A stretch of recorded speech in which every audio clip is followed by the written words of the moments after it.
Un ecosistema es un sistema natural que está formado por un conjunto de organismos vivos y el medio físico donde se relacionan. Un jardín es un pequeño ecosistema manipulado, diseñado y construido para el placer de todos los sentidos. Los jardines funcionan y existen gracias a una estrecha organización entre todos sus organismos, que están coordinados para que éste crezca y se desarrolle constantemente. En el jardín coexiste una gran variedad de animales invertebrados que, articulados entre sí, le dan forma y vida. Entre esta gran fauna podemos encontrar la hormiga, el insecto más abundante del jardín y de la tierra. No existe rincón del jardín sin hormigas. Se identifican fácilmente por sus antenas en ángulo y su estructura en 3 secciones. La avispa italiana es mucho más ágil que la hormiga y consigue alcanzar grandes velocidades. Las abejas. Estos insectos son fácilmente reconocibles por sus colores amarillo y negro. Podemos encontrar cucarachas, especie nacida en el Paleozoico pero que aún hoy sigue con vida. Estas son inconfundibles con las libélulas, el insecto más escaso, codiciado y hermoso del jardín. Todos estos insectos conviven en una tensión constante basada en su instinto de supervivencia donde el más fuerte prevalece. La lombriz es un anélido y su rol es el de guardiana del jardín. Actúa para el beneficio de todo el ecosistema, quedando a cargo del desarrollo y mantenimiento del mismo. Está formada por una faringe musculosa, un delgado esófago, un buche, una molleja muscular, un intestino largo y el recto. Poseen un sistema nervioso básico que le permite desplazarse y alimentarse. Existen distintas especies de lombrices que se diferencian por sus colores.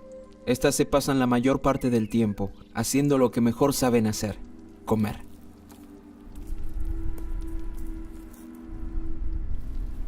La lombriz es muy voraz, llegando a comer hasta el 200% de su propio peso por día.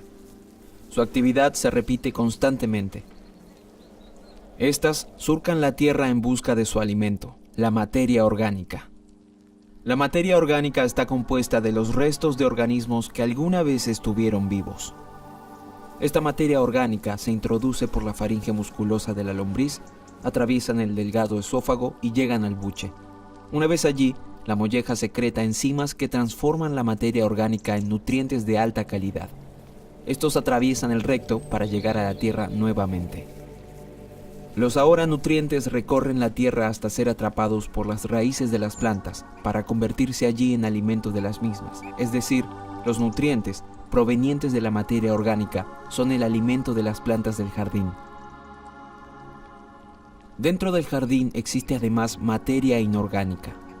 La materia inorgánica son aquellos desechos que la lombriz no puede transformar en nutrientes, por lo tanto, resultan inútiles e indeseables para el jardín.